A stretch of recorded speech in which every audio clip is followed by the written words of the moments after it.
Bert കൊടുങ്കാറ്റ് ബ്രിട്ടനിൽ താണ്ഡവം ആരംഭിച്ചതോടെ ആയിരക്കണക്കിന് വിമാന സർവീസുകളാണ് റദ്ദു ചെയ്തത്. കനത്ത മഴയും ശക്തമായ കൊടുങ്കാറ്റും സൃഷ്ടിച്ച അപ്രതീക്ഷിത വെള്ളപ്പൊക്കത്തിൽ റോഡുകൾ പലതും അടച്ചുപൂട്ടേണ്ടതായും ട്രെയിനുകൾ പലതും റദ്ദു ചെയ്യേണ്ടതായും വന്നു. ട്രാവൽ ഡേറ്റ സൈറ്റായ ഫ്ലൈറ്റ് അവെയറിന്റെ കണക്കുകൾ പ്രകാരം ഹീത്രൂവിൽ നിന്ന് മാത്രം 200-ലേറെ വിമാനങ്ങൾ റദ്ദു ചെയ്യപ്പെട്ടു. അതിനിടയിൽ ലണ്ടൻ ലിവർപൂൾ സ്ട്രീറ്റിൽ നിന്നും സ്റ്റാൻഡേർഡ് വിമാനത്താവളത്തിലേക്ക് ട്രെയിൻ സർവീസുകൾ നടത്തുന്ന ഗ്രേറ്റർ ആംഗ്ലിയ ഇന്നലെ ഉച്ചയ്ക്ക് ശേഷം 52 സർവീസുകളാണ് റദ്ദു ചെയ്തത്. കടപുഴകി വീണ മരങ്ങൾ ഓവർഹെഡ് ഇലക്ട്രിക് വയറുകൾക്ക് കേടുപാടുകൾ വരുത്തിയതിനാലാണിത്. പവർ കട്ട് പ്രശ്നങ്ങൾ തീർത്തതോടെ ലണ്ടൻ യൂണിസ്റ്റിലേക്കുള്ള പ്രവേശനവും ഇന്നലെ പരിമിതപ്പെടുത്തി.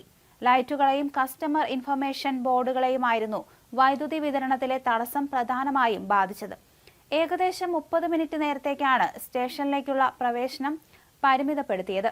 ഇതോടെ കടുത്ത തണുപ്പിൽ വിറച്ച് നിരവധി യാത്രക്കാർക്ക് സ്റ്റേഷന് വെളിയിൽ കാത്തു നിൽക്കേണ്ടതായി വന്നു. വൈകിട്ട് 6:40 ശേഷം മാത്രമായിരുന്നു യാത്രക്കാരെ സ്റ്റേഷനകത്തേക്ക് പ്രവേശിപ്പിച്ചത്. അതിനിടയിൽ നദി കരകവിഞ്ഞ് ഒഴുകിയതോടെ തെക്കൻ വെയിൽസിൽ ഒരു 75-കാരൻ ഒഴുക്കിൽപ്പെട്ട് മരണമടഞ്ഞതായി അധികൃതർ സ്ഥിരീകരിച്ചു. ശനിയാഴ്ച കോൺവി നദി കരകവിഞ്ഞൊഴുകിയപ്പോൾ ബ്രിയാൻ പെറി എന്ന 75-കാരനെ കാണാതായിരുന്നു. ഇന്നലെയായിരുന്നു ഇയാളുടെ മൃതദേഹം കണ്ടുകിട്ടിയത്.